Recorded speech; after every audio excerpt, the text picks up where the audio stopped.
out of MAGA every single day. These are people who blame liberal rhetoric for a climate in which we have seen an increase in political violence while they spew bile at their rallies. And Donald Trump, posts pictures of him invading Chicago with napalm, and Jesse Waters demands we go to war. And there's no better example of this hypocrisy than Stephen Miller, a man who rails against the deep state, but is essentially operating as a shadow president. But Gavin Newsom just dropped the hammer on his shadow presidency, as well as Trump's, with a term-ending blow for at least Stephen Miller that we are going to get into. But before we do, if I could quickly ask you to leave a like on this video, and if you haven't already and you enjoy our channel, to hit that subscribe button, because it goes a long way in supporting our work. Now, before we get into what Governor Newsom did that has Miller completely collapsing and losing his mind, I want to start with someone who called out the MAGA hypocrisy when it comes to rhetoric, and that was our own Adam Bockler right here.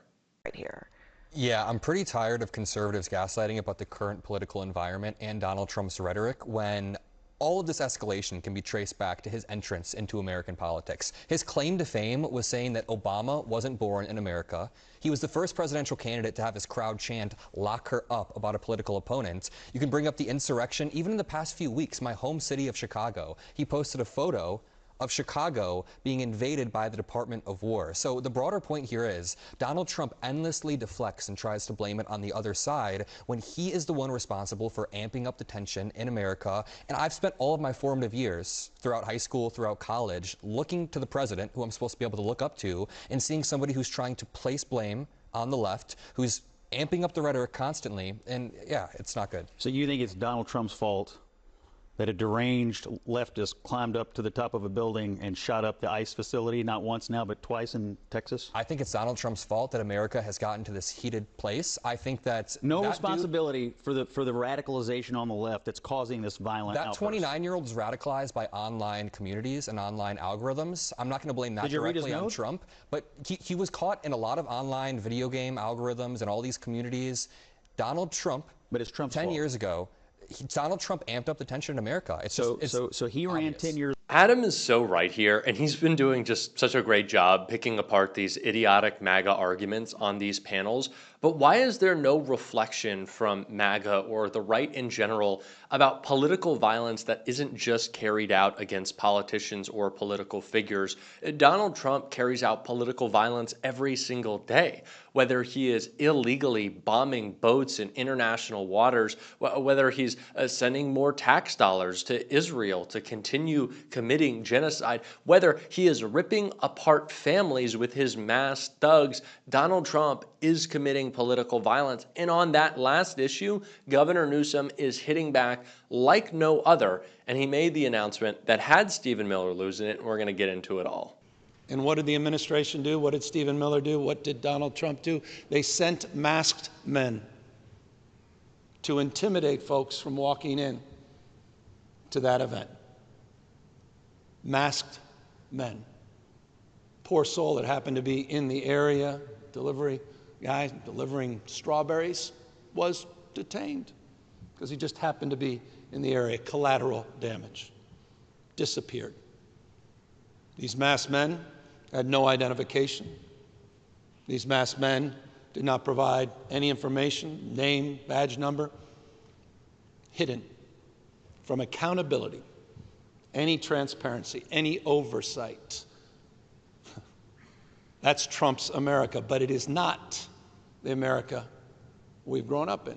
I think I'm just going to get into the habit of regularly repeating this on the show, but the next Democratic president is certainly going to need to govern with a vengeance. These people have broken the law. They have broken our country. They have done so purposefully. They want people to feel a constant unrest and distrust.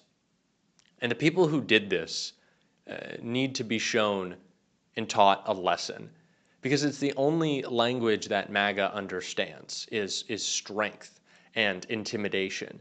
And I think that we just need to make it clear that justice needs to be served.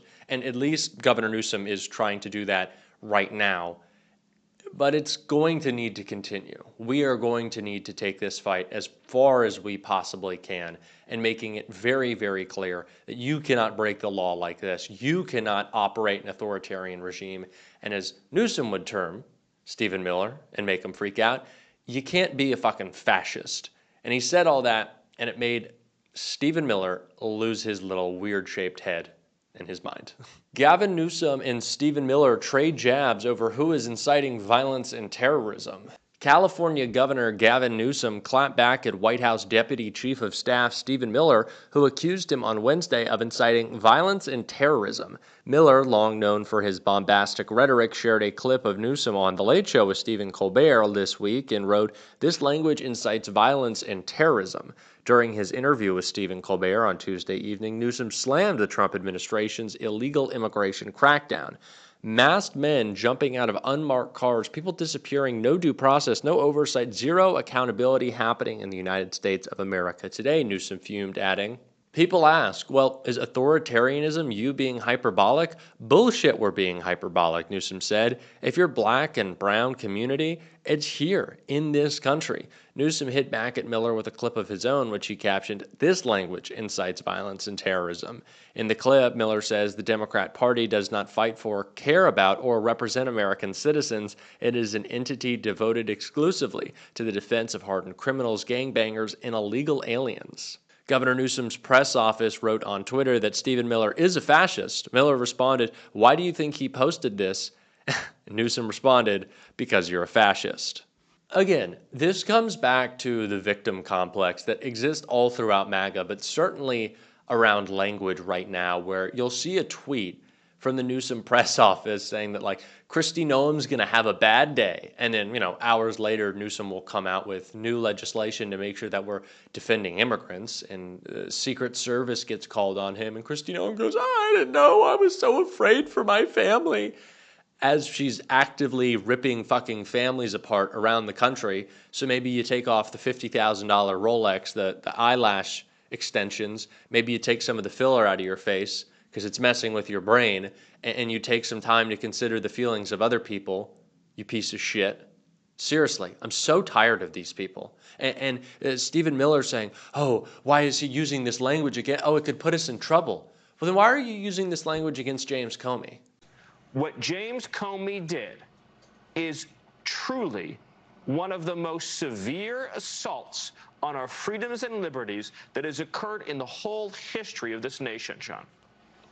There is an active investigation into James Comey right now. There's going to be a trial in which Donald Trump will lose, potentially. And for a high-ranking government official, one of the most powerful people in the country, to say, "Oh, James Comey is a hardened criminal. He's a terrible person. We need to lock him up."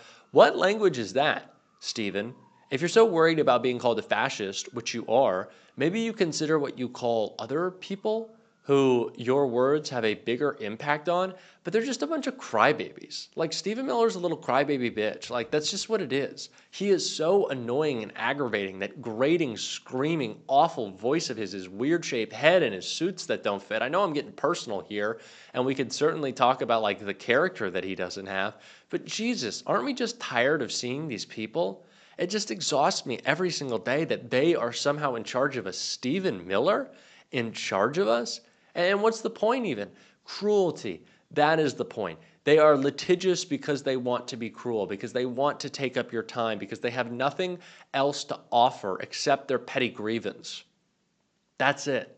And that is the difference between when we call for a just response, a just vengeance, in a Democratic presidency. It is not little tiny little litigious lawsuits. "Oh, I'm going to sue ABC. Oh, maybe, I'm going to go to James Comey's house and knock on the door." No, we're putting Stephen Miller in jail. Putting Kristi Noem in jail. Pete Hegseth has broken the law. So is J.D. Vance. So is Donald Trump. So is everyone in this administration. Kash Patel, you think you're keeping your job? You're fired. Alito, Thomas, you think you're staying on the court? Impeached. And then we're going to expand it. Yeah, we're going to pack it. And when someone asks that question, are you packing the court? Oh, you could not possibly think of packing the court. I know that these justices, the conservative ones, have accepted bribes for decades now, but packing the court? Oh no, how could we pack the court? Fuck yeah, we're going to pack the court. It's time to respond and hit the fuck back. Seriously, step up. It is embarrassing if we cannot respond with actual conviction when all of they do is just try to make people's lives more difficult for show.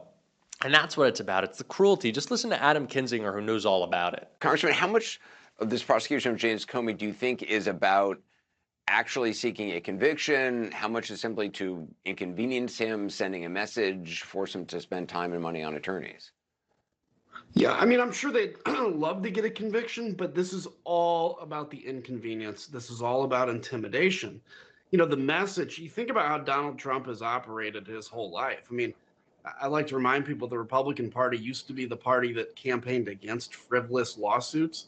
And now the president, you know, basically is a practitioner of frivolous lawsuits and lawfare. And that's exactly what it is. So he knows that James Comey is going to have to spend money. He's going to be inconvenienced. It's damage to the reputation potentially, and that's all that matters. And it's a message he is sending to anybody else that this could happen to you too. So what ends up happening? People go quiet. You see, you know, corporations that go quiet or salute and get along, and it's.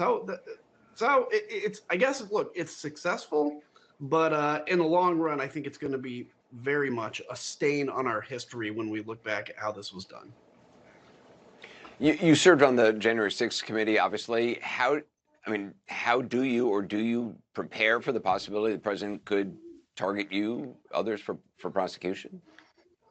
Yeah, I have absolutely no worry about it because first off, what I did was my constitutional duty, and I would argue that I embarrassed him because we showed that he was complicit or launching the overthrow of the government, the attempted overthrow. But any retribution would just be based on he was embarrassed, he feels bad, and he wants to. But there's literally nothing he can do. And if he makes the decision to do that, and they make up some charges, it'll just make me even more effective at pushing back against him. So seriously, they're just trying to like mess with people's lives for fun. They know there's nothing they can get out of it. If they really thought that they could convict people and they could send them to prison, where are all the convictions for 2020? I thought that was the biggest fraud of the century in the history of the country. I thought we stole an election. You can't prosecute Joe for that. You can't prosecute Kamala for that. You can't prosecute Nancy Pelosi. I thought that was the biggest crime, Donald. So why aren't you going after those people? They know they got nothing. They're just trying to upset them and make their lives worse. We're going to call it out. And you know what? We're going to fight back. And if you want to support that, as always, you can hit that subscribe button, leave a like on this video. If you stuck around to the end, drop a blue heart in the comments. And if you want to support the show another way, you can subscribe to my Substack right here or linked below. Thank you so much for all your support. It really does mean a lot. Keep on fighting. Don't let them silence you. And until next time, I'll see you soon.